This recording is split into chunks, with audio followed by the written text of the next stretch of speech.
Amis de L2A TV, bienvenue à ce journal. La mécanisation agricole en marche au Bénin, la SONAMA expose aux agriculteurs du Septentrion les performances de ces machines de récolte.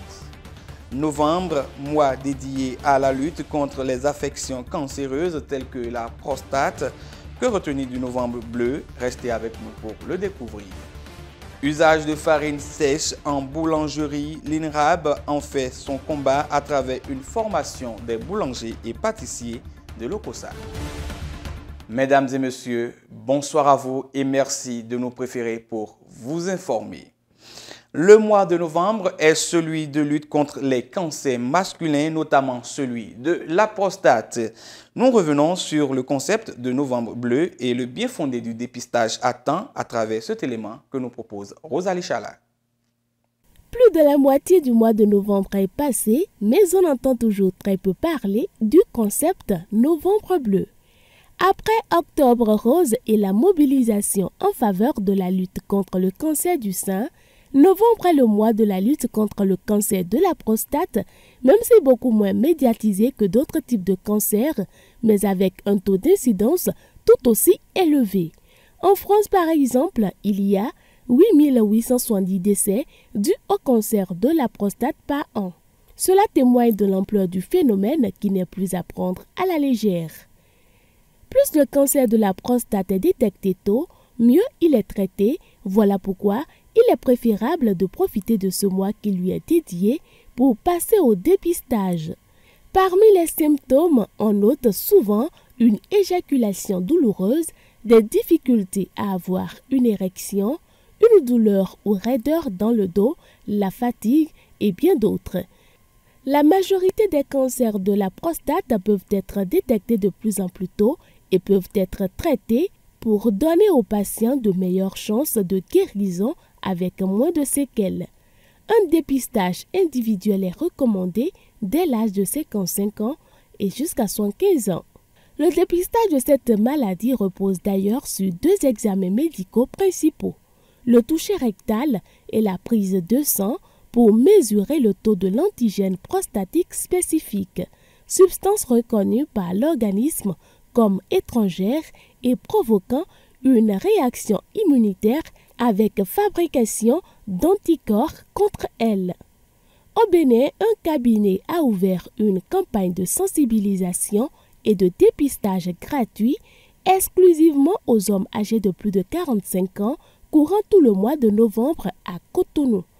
En termes de mesures préventives, il est recommandé aux hommes une activité sexuelle régulière. Aussi, faut-il contrôler son poids, avoir une alimentation équilibrée et variée et prioriser une activité physique. Bonne suite donc du mois de novembre bleu à tous et surtout n'oubliez pas de vous faire dépister. L'Institut national des recherches agricoles du Bénin sur financement de la CEDEAO a organisé du 14 au 17 novembre une formation à l'endroit des agripreneurs de la commune de Lokossa. Éric Cyril Azagoum pour la substance.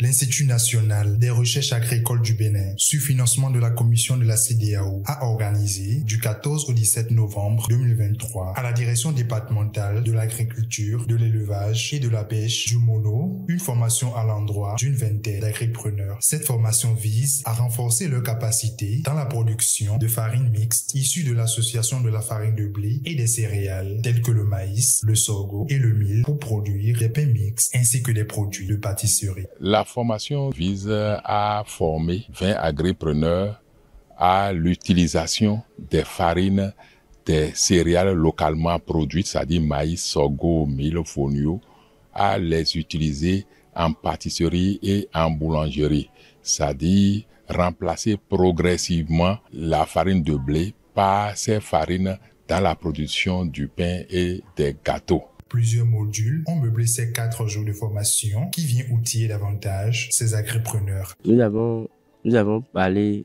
d'un module de comment produire les farines panifiables, les farines de céréales locales, à savoir la farine de maïs, la farine de sorgho et la farine de mil. Quand on est en train de les former sur l'utilisation de la farine mixte, composite, c'est-à-dire la farine de blé et les céréales. Et on ne peut pas occulter l'hygiène. On ne peut pas occulter l'hygiène parce que sans une bonne hygiène, dans les unités, on ne peut pas avoir un produit sain. Durant ces 4 jours de formation, les agripreneurs ont pris du plaisir à concevoir des pains mixtes ainsi que des produits de pâtisserie à base de céréales de farine de blé. Elles voient en cette formation une plus-value pour leur carrière. Moi, étant déjà dans la transformation de la farine et du maïs en farine et en amuse-bouche, je pense que cette formation, déjà la première journée, j'ai pu tirer quelques plus. Ici, maintenant, on a appris et la farine, comment ajouter la farine en gambaline fine et le sorgho, le mil et quel grammage ajouter pour pouvoir obtenir nos produits. C'est une formation organisée par l'INRAB, l'Institut national des recherches agricoles du Bénin, en partenariat avec la CEDEAO qui a financé cette formation. Ce projet vise, entre autres, à réduire la quantité de blé importé et par conséquent permettre d'atténuer les effets de la flambée du prix de la farine de blé. Il va permettre également de booster la production des céréales telles que le maïs, le sorgho et le mil au Bénin et par ricochet augmenter le revenu des producteurs. Je vous l'annonçais tantôt en titre, la Société nationale de mécanisation agricole du Bénin a procédé ce mercredi à une campagne de démonstration de récolte mécanisée du coton, du maïs et du soja. C'était sur son site d'Okpara en présence des producteurs. Ils sont plus d'une centaine de producteurs et acteurs agricoles du Bénin à avoir répondu présent à la séance de démonstration de la récolte mécanisée organisée par la Société nationale de mécanisation agricole Sonama. Ce mercredi, sur le site de l'Okpara de la Sonama, les récolteuses de coton, maïs, soja sont en pleine démonstration pratique.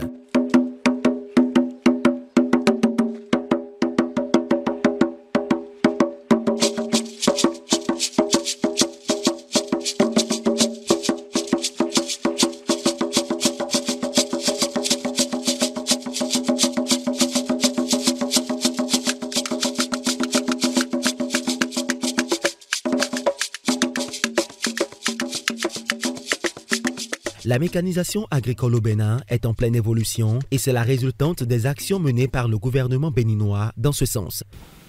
Depuis quelque temps, mon pays, le Bénin, a fait une option sérieuse sur la réduction de la pénibilité des travaux agricoles, tout en préservant nos sols. Alors, passez le message. Motivez vos frères à acquérir. Et nous avons mis encore d'autres facilités pour acquérir ces équipements. Vous donnez une partie à l'achat et le reste, ça peut se payer sur 3 ans. Cette activité, initiée par la Sonama, au-delà d'une simple démonstration, est un cadre d'échange entre elle et ses partenaires. Quand on vient pour se retrouver ici, on essaie de répondre à toutes leurs questions.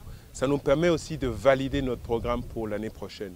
Par exemple, les producteurs nous avaient dit, quand on avait fait la première récolte mécanisée, qu'ils voulaient avoir des équipements qui sont beaucoup plus proches des lieux où ils vont travailler. Donc on a mis un site à Parakou. Un autre exemple, c'est qu'ils voulaient avoir les pièces de rechange beaucoup plus proches. Donc aujourd'hui, on a mis en place les centres d'appui technique, ce qui permet d'avoir à moins d'1 heure et demie de chaque producteur toutes les pièces de rechange dont il a besoin et même les réparations.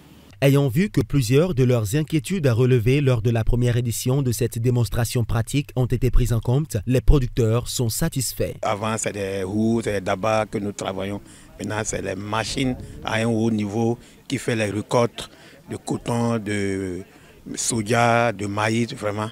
C'est des grosses machines et c'est très bon pour nous. Aujourd'hui, une seule machine peut faire des hectares en une fraction de temps. Et c'est très bien, c'est très bien. Nous avons vu également la récolteuse du coton, qui est aussi une très bonne innovation. La récolteuse du soja, les batteuses, tout cela, c'est très bien. Les machines de la Sonama sont subventionnées à 50% par le gouvernement du Bénin et mieux, un système de financement a été mis en place pour faciliter l'achat. À l'horizon 2024, la Sonama se fixe d'autres objectifs. Nous avons donc créé en partenariat avec le FNDA, avec notre banque partenaire et avec d'autres partenaires, un groupe qui nous permet de mettre à disposition des agriculteurs des aides pour qu'ils puissent financer leurs équipements. Mais nous allons faire ce que nous avons fait en 2023, mais beaucoup plus de centres d'appui technique. Nous allons démarrer fortement la partie irrigation en ayant même des centres de vente d'irrigation dans les régions. Précisons que la Sonama peut également livrer ses kits dans plusieurs pays de la sous-région.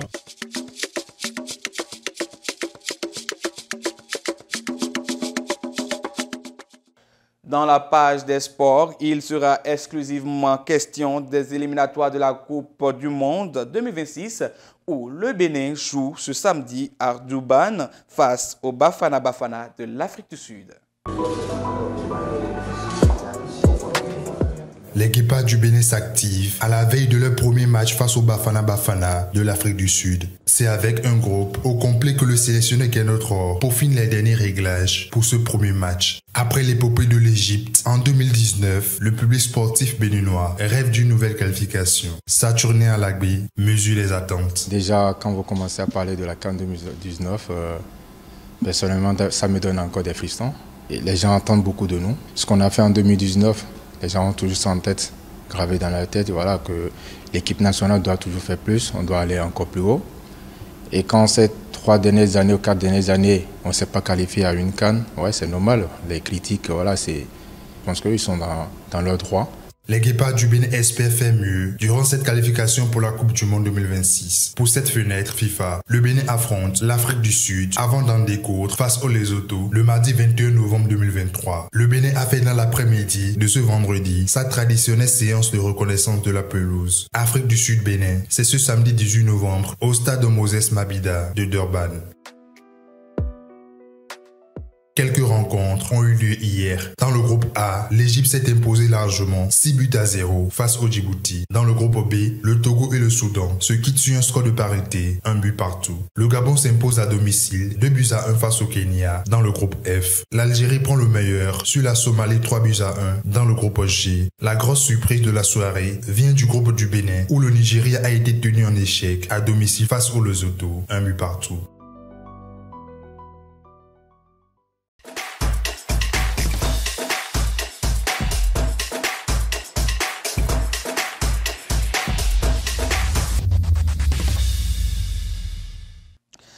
Eh bien, l'information à l'international est à suivre avec Nakim Nouanti.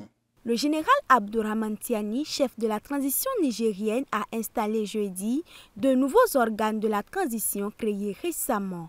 Il s'agit de la Cour d'État et la Commission de lutte contre la corruption.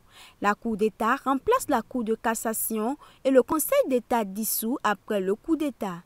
La Commission de lutte contre la corruption, quant à elle, a pour mission principale récupérer tous les biens publics acquis illégalement et détournés et est composée de juges d'officiers de l'armée et de la police, mais également de représentants de la société civile. Les membres de ces institutions ont prêté serment devant le général Tiani, dont c'était la première apparition publique depuis qu'il a renversé le président Mohamed Bazoum le 26 juillet. Parlons présidentiel à Madagascar, quelques 11,5 millions d'électeurs ont été invités ce jeudi 16 novembre 2023 pour élire leur président de la République. Seulement 39% de votants ont répondu présents au scrutin selon la commission électorale. L'impartialité de cette institution est mise en doute par l'opposition qui a appelé au boycott de ce scrutin présidentiel. Les résultats sont attendus le 24 novembre, ont annoncé les médias internationaux. Toujours dans l'actualité internationale au Gabon, le pouvoir militaire a annoncé l'organisation d'élections en août 2025, mais a ajouté qu'il s'agit là d'un calendrier indicatif qui devra être validé dans le cadre d'un dialogue national. Une annonce qui n'a pas manqué de faire réagir les différents partis politiques. Autre nouvelle, 2 journalistes togolais poursuivis pour diffamation et atteinte à l'honneur du ministre et incitation à la révolte pour avoir affirmé sur les réseaux sociaux que le ministre de l'Urbanisme, de l'Habitat et de la Réforme foncière s'était fait voler 400 millions à son domicile. Il s'agit de Loïc Laonson, directeur de publication du journal Flambeau des démocrates, et Anani Sossou, journaliste indépendant. Ils avaient été placés lundi en garde à vue et ont été mis en examen et écroués mercredi à Lomé. La justice française a émis mardi un mandat d'arrêt contre le président syrien Bachar al-Assad pour complicité de crimes contre l'humanité et complicité de crimes de guerre pour les attaques à l'arme chimique de l'été 2013 dans la région de la Ghouta, proche de Damas, a fait savoir mercredi de sources judiciaires. L'armée malienne a annoncé avoir pris mardi 14 novembre 2023 Kidal, une ville du nord Mali, aux séparatistes Touaregs, après des années d'absence de cette ville stratégique devenue un enjeu majeur de souveraineté pour l'État central. Des dizaines de personnes se sont réunies sur la place de l'indépendance dans la capitale Bamako en agitant des drapeaux maliens pour célébrer cette victoire. Merci de nous avoir suivis. Passez un excellent week-end. Mesdames et messieurs, ce sera tout pour ce journal que nous vous remercions d'avoir suivi. Agréable week-end à vous.